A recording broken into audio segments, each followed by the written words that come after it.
شام کا بحیرہ راہب کے پاس قافلہ اترا ہے، بحیرہ کی نظر آپ پر پڑی ہے، تو 10 سال کی عمر تھی اس وقت، بحیرہ کی نظر پڑی ہے، وہ کہتا ہے قافلے والو تمہارا کھانا ہوگا۔ قافلے والے کہنے لگے پہلے تو کبھی نہیں کھلایا، کہ بس ایک کام ہے۔ دعوت ہوئی، سارا قافلہ آ گیا، آپ نہیں تھے، تو اس نے نظر دوڑائی، کہنے لگا سارے ہو کیا؟ ایک بچہ ہے اونٹ چرانے گیا ہوا ہے۔ کہا اللہ کے بندو اسی کی تو فعل تو تمہیں کھلا رہا ہوں، تو کہیں پوچھنا ہے، اس کو بلاؤ۔ تو آپ تشریف لا رہے ہیں اور بحیرہ آپ کو دیکھ رہا ہے، آپ کی چال دیکھ رہا ہے۔ جب آپ تشریف لائے تو کیا دیکھا کہ چھاؤں ختم ہے، سب لوگ چھاؤں کو گھیر چکے ہیں، اب سائے میں بیٹھنے کی جگہ نہیں۔ پہلے آپ نے یوں دیکھا کوئی جگہ نہیں، تو آپ دھوپ میں بیٹھ گئے، جو ہی آپ دھوپ میں بیٹھے تو چند شاخوں نے تیزی سے آگے بڑھ کے آپ پہ سایہ کر دیا۔ یہ تو ملک شام کے درخت کو پتا ہے کہ یہ کون ہے، تو لمبے والوں کو نہیں پتا کہ وہ ہستی کون ہے، ان نوجوانوں کو نہیں پتا کہ وہ ہستی، میرے ملک والوں کو نہیں پتا، پتا ہوتا تو میرے ملک کا یہ حال ہوتا۔ تو وہ بحیرہ قریب آیا، آپ کو کھڑا کیا، آپ کی آنکھوں میں دیکھا، کہنے لگا اس کا باپ کون ہے؟ تو حضرت ابو طالب میں کا جھوٹ، میرا علم کہتا ہے اس کا باپ مر چکا ہے۔ فرمایا سچ کہتے ہو، یہ میرے بھائی کا بیٹا ہے پر میرے بچوں سے زیادہ مجھے محبوب ہے۔ کہا اس کی آنکھوں میں یہ سرخ لکیریں سفر کی وجہ سے پڑی ہیں یا مستقل ہیں؟ کہا مستقل ہیں۔ پھر کرتا اٹھایا، پیچھے سے دیکھا تو مہر نبوت۔ کہا میاں صاحب اس بچے کو واپس لے جا، اس کے بہت دشمن ہیں آگے، یہ آنے والے وقت کا نبی ہے، یہ تو نبی ہیں، میرے حبیب ہیں، اللہ نے میرے نبی کے ساتھیوں کا۔ حضرت عمر رضی اللہ تعالیٰ عنہ تشریف لے گئے ملک شام تجارت کے لیے، وہاں منڈی میں ہو گئی لڑائی، ایک شامی سے اس کو مارا مکہ، وہ مکہ پڑا موسیٰ علیہ السلام والا مکہ، وہ تو مر گیا۔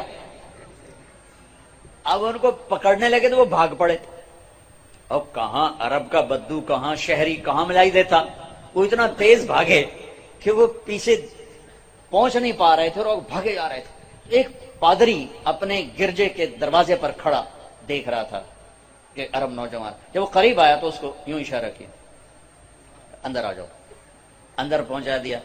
پھر دروازے پہ کھڑے ہو، لوگ پیچھے پیچھے آئے، حضرت حضرت اب نے کوئی بدو تو نہیں دیکھا ادھر؟ عربی، کیا ہوا؟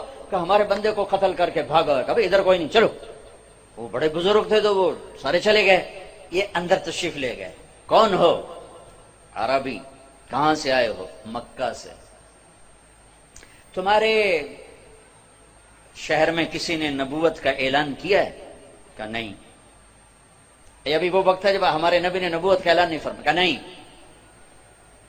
تمہارے شہر میں ایک نبی ہونے والا ہے، تیرے مقدر میں اس کا ساتھی ہونا لکھا ہے، اور اس شہر کی فتح تیرے ہاتھوں لکھی ہوئی ہے، تو مجھے تحریر کر کے دو کہ جب تیری فوجیں میرے شہر میں داخل ہوں گی تو میرے گرجے کو نقصان نہیں پہنچائیں گے۔ اب عمر کہنے لگے میری غربت کا مذاق کیوں اڑاتے؟ تو میں جان تو تنگ آیا پہ تو مینو بادشاہی سنا رہے ہیں۔ وہ کہنے لگا تمہارا اس میں کیا جاتا، تو مجھے، میں یہ لکھ رہا ہوں۔ حضرت عمر لکھنا جانتے تھے، کہا تو مجھے لکھ کے دے دو۔ جان بچانے کے لیے تو آدمی ہر ہیلا کرنے کو تیار ہوتا، انہوں نے کہا چلو مینو کیڑا فرق پمدا، انہوں نے لکھ کے دے دیا۔ اور پھر زمین و آسمان نے وہ دن دیکھا جب عمر کے دور میں صحابہ کی فوجیں شام میں داخل ہو رہی تھی، اور عمر رضی اللہ تعالیٰ عنہ کا فرمان پہنچ رہا تھا کہ فلاں گرجا فلاں راہب کو کچھ نہیں کہنا، میں اسے امان دے چکا ہوں۔ کیسر شام کے بادشاہ نے ہشام بن عاص رضی اللہ تعالیٰ عنہ بھیجا ابوبکر صدیق رضی اللہ تعالیٰ عنہ نے دعوت دینے کے لیے۔ اللہ کے نبی نے بھی دعوت دی تھی، اس نے انکار کر دیا تھا۔ پھر صدیقی دور میں گئے ہشام بن عاص رضی اللہ تعالیٰ عنہ اور ایک اور آدمی، تو قیصر نے ان کو اپنے محل میں بلایا اور ایک بڑا صندوق کھولا، اس میں سے تصویر نکالی، ایک تصویر، اس کے پیچھے دو اور تصویریں، کہا پہچانتے ہو یہ کون ہے؟ تو حضرت ہشام رو پڑے، کہا یہ تو میرے نبی کی تصویر ہے۔ کہ یہ جو پیچھے دو ہیں یہ کون ہیں؟ کہ یہ ابو بکر ہیں، یہ عمر ہیں۔ وہ کہنے لگے تمہارے پاس یہ کہاں سے پہنچا ہے؟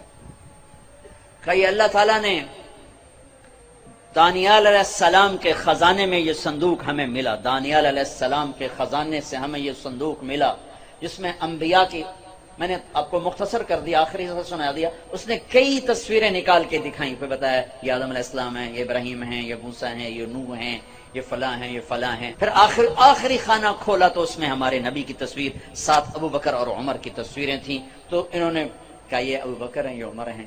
کہا واقعی یہ وہی ہیں؟ کہا واقعی یہ وہی ہیں۔ کہا ہے کاش اگر مجھے ملک کا عشق نہ ہوتا تو میں سر کے بل جاتا اور جا کے کلمہ پڑھتا، پر میرا ملک میرے ہاتھ سے چلا جائے گا۔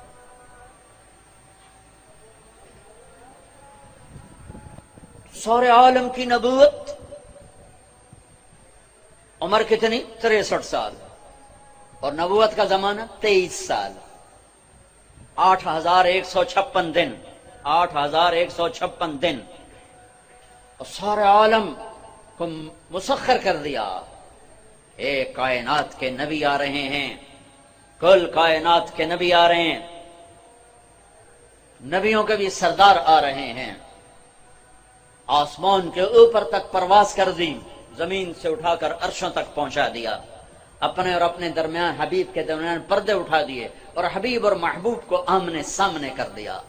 السلام علیکہ ایہا النبی ورحمت اللہ وبرکاتہ، اے میرے حبیب آپ کا رب آپ کو سلام پیش کرتا ہے۔ بات تو ہی نا،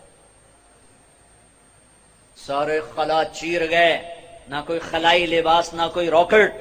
سبحان الذی اسری بعبدہ لیلا من المسجد الحرام الی المسجد الاقصی، وہ اٹھایا پہلا آسمان، آدم علیہ السلام پھولوں کے ہار لے کے کھڑے، آگے گئے دوسرا آسمان، عیسیٰ علیہ السلام، یحییٰ علیہ السلام، زکریا علیہ السلام پھولوں کے ہار لے کے کھڑے۔ یہ پھولوں کے ہار تو میں کہہ رہا ہوں استقبال کے لیے کھڑے ہیں۔ تیسرا آسمان، یوسف علیہ السلام استقبال کے لیے ہار لے کے کھڑے۔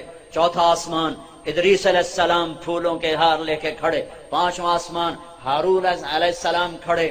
مجھے لگتا میں نے کہیں پڑھا نہیں، مجھے لگتا ہے اس دن اللہ تعالیٰ نے سارے آسمان کے فرشتوں سے کہا ہوگا اپنے سجدے رکوع چھوڑو، آؤ میرے نبی کا استقبال کرو، دیدار بھی کرو، استقبال کرو۔ آج کی بندگی یہی ہے کہ اس کا استقبال کرو، دیدار کرو۔ جب نبی آ رہے ہیں تو فرشتے بھی آئے ہی ہوں گے، کہیں پڑھا تو نہیں، ایسے دل میں آتا ہے۔ اللہ تعالیٰ نے سارے آسمانوں کو کھڑا کر دیا، میرے حبیب آ رہے ہیں، حبیب اللہ، نبی اللہ۔ نسیمہ جانب بطحا گزر کن، ز احوال محمد را خبر کن، ببرئی جان مشتاقم دراجا، فدائے روضہ خیر البشر کن۔ اے میرا تیرا نبی ہے، یہ کائنات کے نبی ہیں، یہ وہ ہیں جنہیں آج امت نے بھلایا تو ذلتوں اور پستیاں ان کا مقدر بن گئیں، یہ تیل کے مالک بنے، اللہ نے انہیں ذلیل و رسوا کر کے دکھا دیا، یہ سونے چاندی کے مالک بنے، یہ زمینی ذخائر کے مالک بنے، پر انہوں نے اپنے نبی سے بے وفائی کی، اس کی زندگی کا مذاق اڑایا، اس کی زندگی کو گھروں سے نکالا، بازاروں سے نکالا، یونیورسٹیوں سے نکالا، عدالتوں سے نکالا، ایوانوں سے نکالا، شہروں سے نکالا، دیہاتوں سے نکالا، جسم سے نکالا، لباس سے نکالا، معاشرت سے نکالا، سیاست سے نکالا، تجارت سے نکالا، زراعت سے نکالا، عدالت سے نکالا، جو تمہارے لیے آیا تمہارے لیے پگھل گیا، روتے روتے بے حال ہو گئے۔ لاؤ ایسی وفاؤں والا، لاؤ ایسی کوئی رونے والی ماں دکھاؤ، کوئی ایسا رونے والا باپ دکھاؤ، کوئی ایسا تڑپنے والا وجود دکھاؤ جو نافرمانوں کے لیے بھی آنسو بہائے، جو بے ہے جو باغیوں کے لیے بھی تڑپ تڑپ کے اللہ کو منائے۔ کوئی نبی ایسا رویا ہو بتاؤ، کوئی ماں ایسے تڑپی ہو بتاؤ، لیکن پوری امت کے مرد و عورت کے ہاتھ میں دوری دھار کا خنجر ہے، اور اسی کے سینے پر وار ہیں، جو سینہ انہی کے لیے جل جل کے کباب ہو گیا تھا، اسی زندگی پر وار ہیں جو زندگی ان پہ فدا ہو گئی تھی، جس کے لیے سونا چاندی کے ڈھیر لگانے کو اللہ تیار ہو، احد پہاڑ